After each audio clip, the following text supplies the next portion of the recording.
Concerning me, peeps, what's up? It's me, John D. Villarreal, and Paul at Villarreal there. Now, you all know that I'm the MMA expert and the 4-time national champion. And I want to talk about this UFC fight between Dan Hardy and Chris Lights Out Lytle. Now, this was a apparently last fight for Lytle, who announced his retirement. We're going to talk about all that and more, but first I got to tell you about this. Aero Caddy here. Check this out right here. Aero Golf has sponsored us for this month for our new videos and the videos that we shot for them. Aero Golf is paying us for this sponsorship, and they also have given us this free Aero Caddy here, which is pretty cool. I think it's pretty cool. Cedar Joyner of Aero Golf is my cousin, so I want to tell you all that. Make sure you look at all the disclosures and all the disclaimers, including the description and at the end of this video. But here's the thing, like, we shot some videos with these guys, and you can check it out and check out our videos that we did. We were actually on the golf course. I thought, you know, in my personal opinion, I'm not a big golfer, but in my personal opinion, I thought this is pretty cool.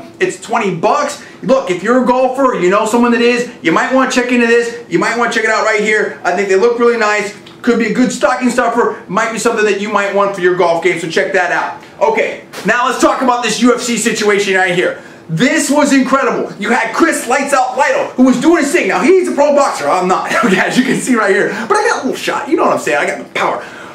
But the real power was the way that Chris Lytle did this. What he did was smart. He went right out there and took it right there to Hardy, right from the beginning. He wanted to get respect. Lytle was a smaller guy, Hardy's a big guy, and Hardy had a little punked out, you know, he has a little punk rocker type of look with the mohawk there and the tattoos and everything like that. And Hardy's got good power, but Chris went right to him. He took it right from the beginning. Then what I liked what he did, because I believe, I may have it wrong, but I believe that Chris Lytle has pro boxing experience. He used the distance right, and he kept beating Hardy to the punch. He was just hitting him with clean, looping, open shots, and over and over again. And okay, he didn't drop him and finish him like that, but he just was beating him up. And good body work too by Lytle. Now, he got a little bit stung here and there, but of course, I mean, it's a fight. What I love too is that Lytle beat Hardy at his own game in the stand-up, and this is humiliating. One of the questions that I was asking is, why, I mean, I like Dan Hardy, why is Dan Hardy headlining a UFC event? That was 3 losses in a row. Now this is 4 losses in a row, okay? Rumble Johnson, GSP, Condit, and now, boom, you know, not in that order, and now Chris Lytle. What's up with that? We're going to talk about the state of the UK MMA scene, at least here in the USA with UFC, in the next video. But Paul, you saw this, we were checking it out, and I was just amazed at the cleanness of the shots that Lytle kept hitting Hardy with. What was going on? I agree with you, John. I was stunned at how totally dominant Chris Lytle was in this fight. I did not expect that, especially fighting Dan Hardy's fight on the feet. You're right. Chris Lytle was a professional boxer. He was 13-1, excuse me. And you know, what you said was right on the money. Chris Lytle, even though he's a shorter man and he's an older man, he controlled the distance. His punching was more accurate. His speed was very good, and he just Dan Hardy could not figure it out. He could not figure out how to solve those questions, and Chris Lytle got in his groove about midway through the first round, and he never got out of it, and Dan Hardy couldn't take him out of it. I just give big props to him, and I'm happy for him to go out on a win.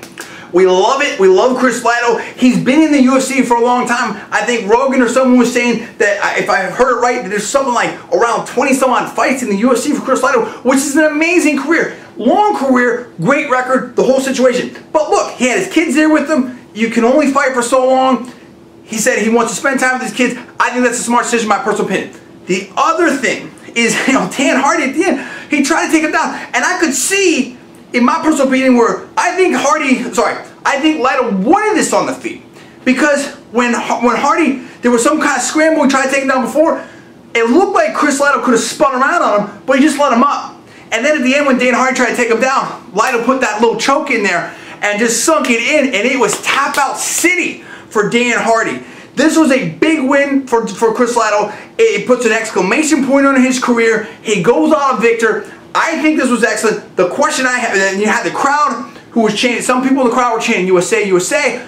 Some of that was going on. I think both fighters had their fans there. So now I want to know about this. What do you think about this? I want to know. Are you excited about this fight?